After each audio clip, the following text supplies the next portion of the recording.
On this episode of Just Angela. And the thing about Kira is like she was really and truly sunshine personified. We had just planned this amazing life of just traveling and just enriching our boys with these amazing experiences. Mm-hmm. So this was it, right? Everything we had hoped for, everything we had dreamed for, it was finally here, it was finally happening. We walked into Cedars-Sinai Hospital in Los Angeles for what we really expected to be the happiest day of our lives and walked right into a night.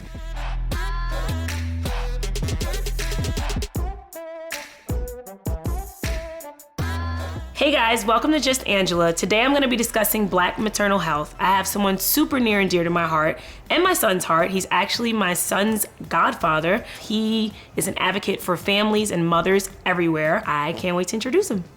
So guys, this is Charles. This is the godfather. My claim to fame. Yeah, get out of here. Yeah. He's family. When's the first time we met? I'm trying to think when Sutton introduced us.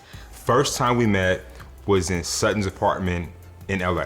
You remember that? But before we got there, we had a phone call. We used to talk all the time. Yeah, we used to be on four-way.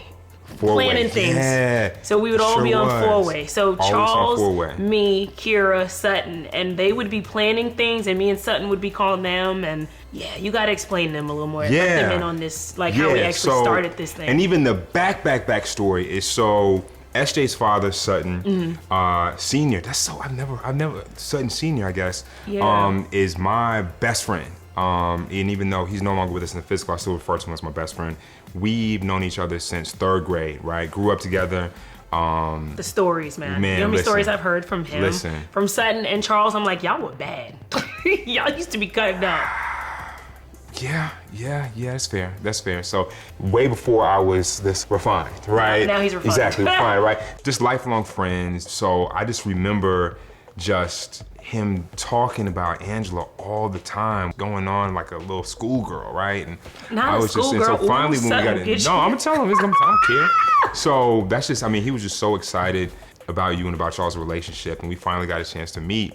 It was just at this really amazing intersection in all of our lives, right? Yes. So my wife Kira and I were expecting our second son, Langston. Yes. We had just relocated to Los Angeles, and at the time Sutton was living out there, and so you were kind of bi-coastal. So I remember. Yeah. That is when you guys came over, and little Charles, his oldest son, was all over the place. He was under the table. Yeah. And Kira was like so big and pregnant at this point. I remember. I remember joking about too when we were staying at Sutton's crib in LA, the thing that was so wild is if you knew anything about Sutton, he was meticulous about his stuff. Oh, yes, and he was. that place was the absolute worst place in the world to have a toddler. You couldn't have because everything was glass and everything was sharp, right? Sharp. And I had an 18-month-old just running all around, just climbing. He was under the tables. I remember under it. The tables, I was like, what is going on, Charles? Exactly. And then, Big Sutton was also particularly anal about his stuff. This crib was no place for toddlers.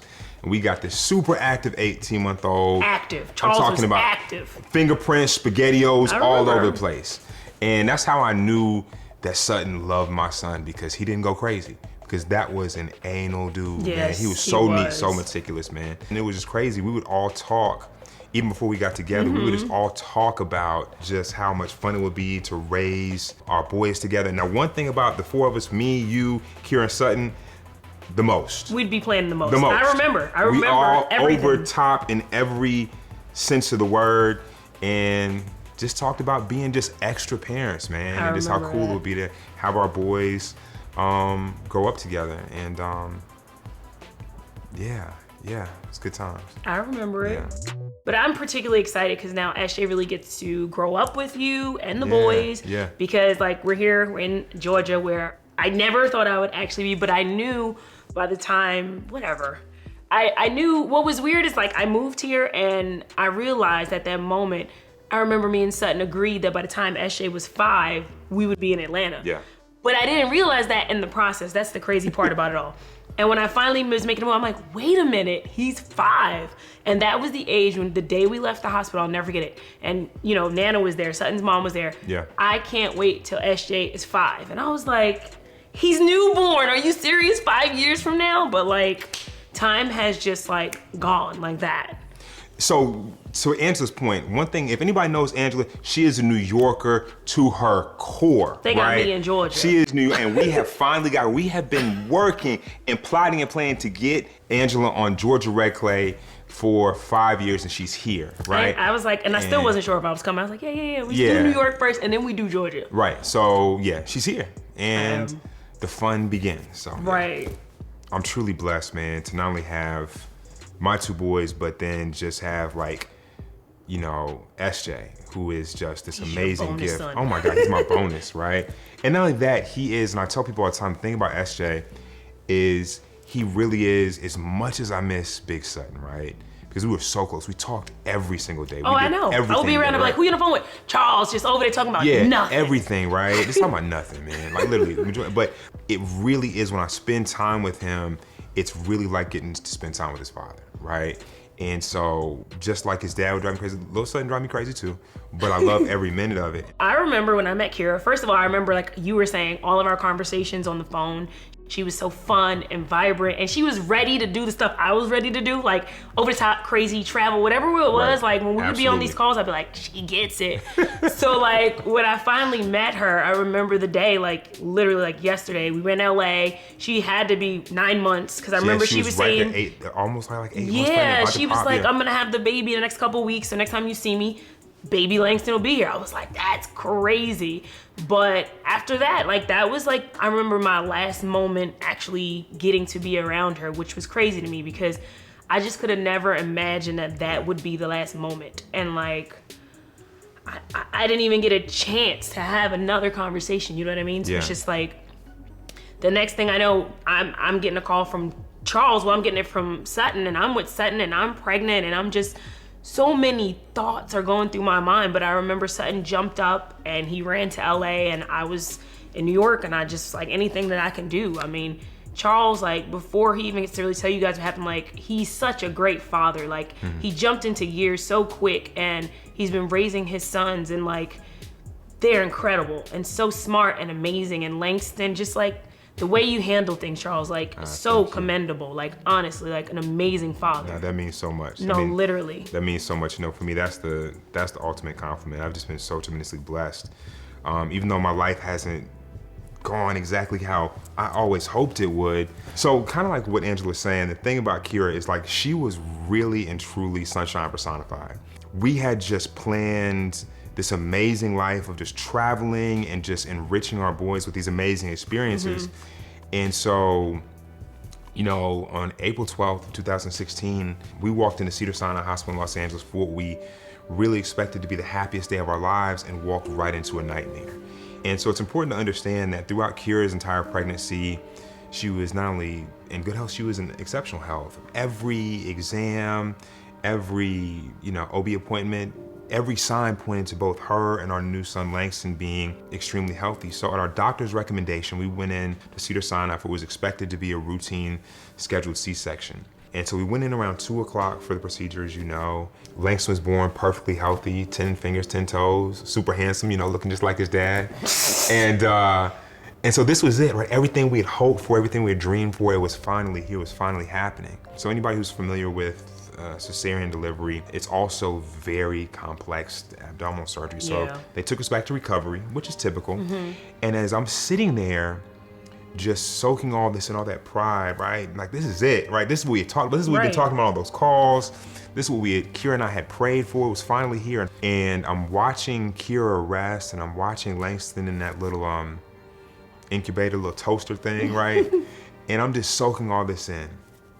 All that pride of becoming a father for the second time, and just really just sitting there counting my blessings.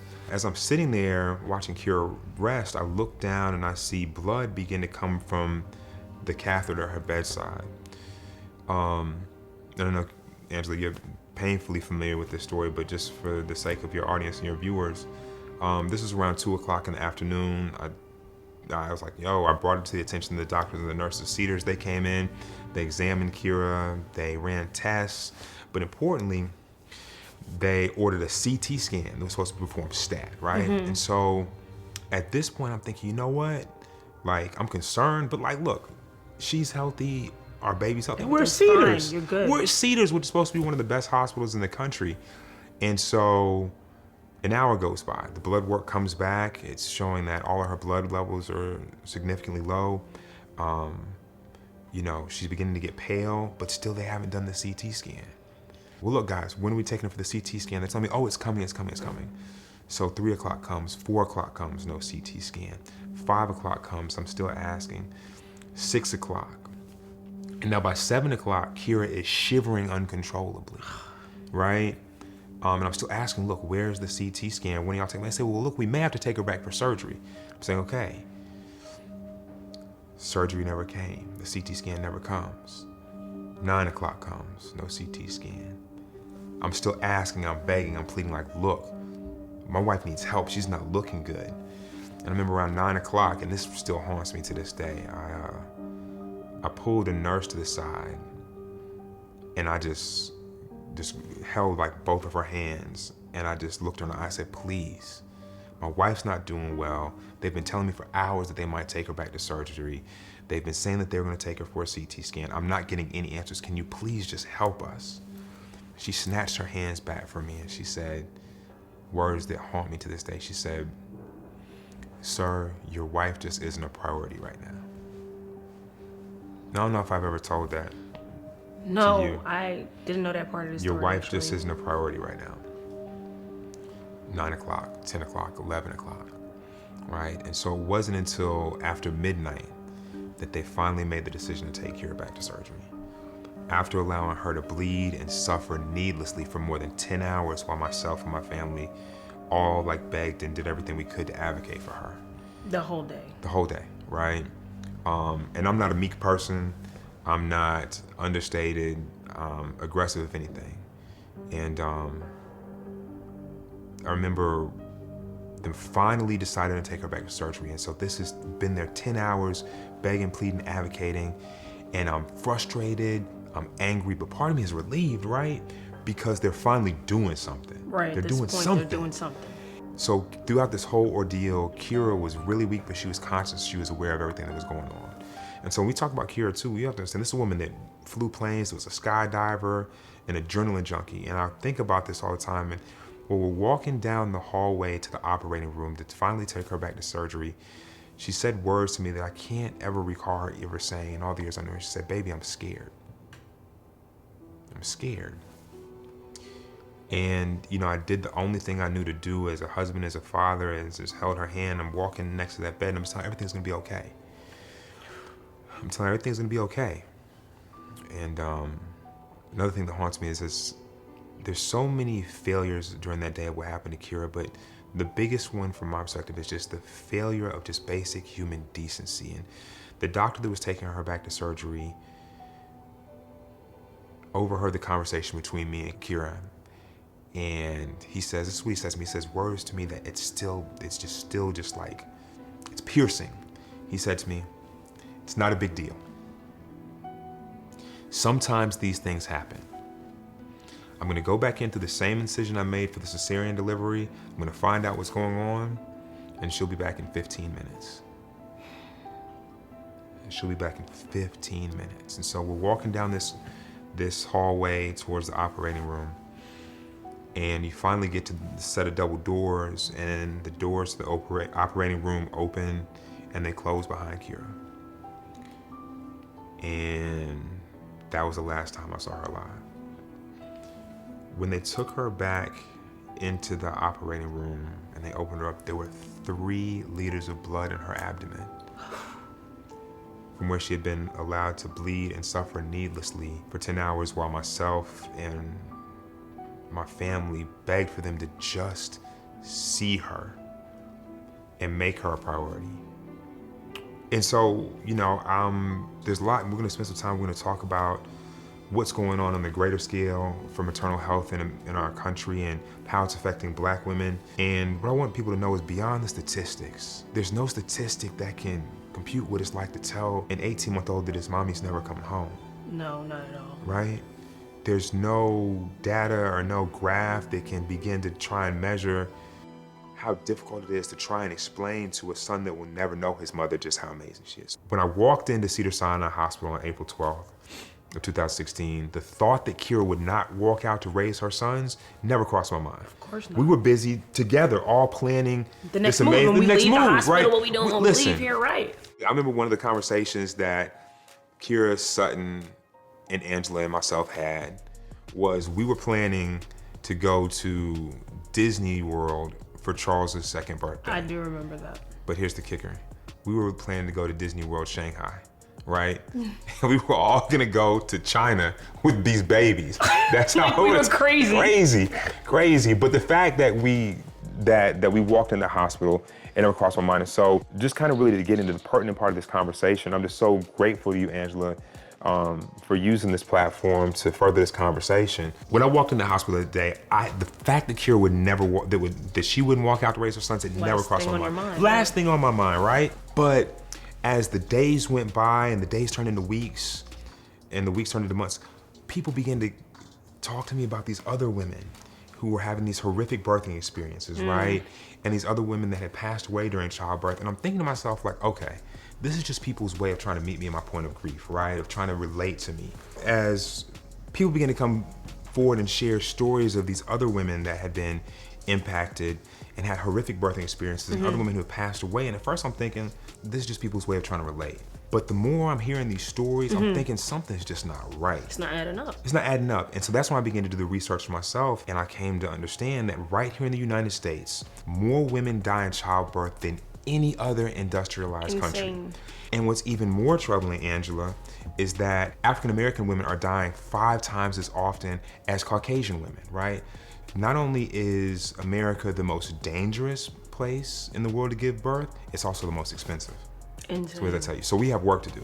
When I found out about this stuff, I was like, my mind was blown. Like, one, it didn't seem like anybody was talking about it. Like, how is this happening? And how is it that nobody's talking about this? And so I didn't know what I could do, but I felt like I had to do something, right? I felt like I had to do something. And after praying about it, after talking to my close friends, after talking to Sutton probably 1,000 times, Sutton told me, he's like, look, bro, you gotta apply pressure to them folks. He's like, you gotta apply pressure to them folks. And he told me, he was like, and your boys deserve answers. And so I decided to try and make a difference. And I started sharing Kira's story publicly Friday before Mother's Day in 2017, not knowing what to expect. And I really honestly, this is family. I honestly thought I was gonna go back to being a soccer dad in obscurity and raising my boys, but Kira and God had very different plans for my life. And so Kira's story began to resonate with people and gain traction. And so we founded an organization called For Cure for Moms, committed to ending this maternal mortality crisis. Ever since you've started that though, like honestly, I've seen the stories grow and people are speaking out about it, and I didn't hear about it much. It wasn't a conversation until you made it a conversation. Like, there are so many other women that are now sharing their stories, and the reason using this platform for this is because there's still more work to do, obviously. Absolutely. But we need to get the message out there, and you being able to speak about it. It's painful, but the fact that you're able to speak and to like let others know that they're not alone is huge, Charles. Like, you're really doing what you need to do and like really like living in your purpose to help. It's insane. Like you said, you could never imagine that being you or your story or your son's story. But since we're here now, I'm just grateful that you're able to share this, because even me as a Black woman going into the hospital, I was pregnant when I found this news out. So to me, I still went into that hospital with a different view, knowing that maybe while I'm in there, it may be different. They may treat me different. They may not hear my pain. So I'm gonna walk in there with a doula, or I'm gonna walk in there with a different mindset because I know maybe I'm not a priority. Subscribe below, comment below, let us know your stories. We are here and we want to be a part of it. Love you guys. Thank you.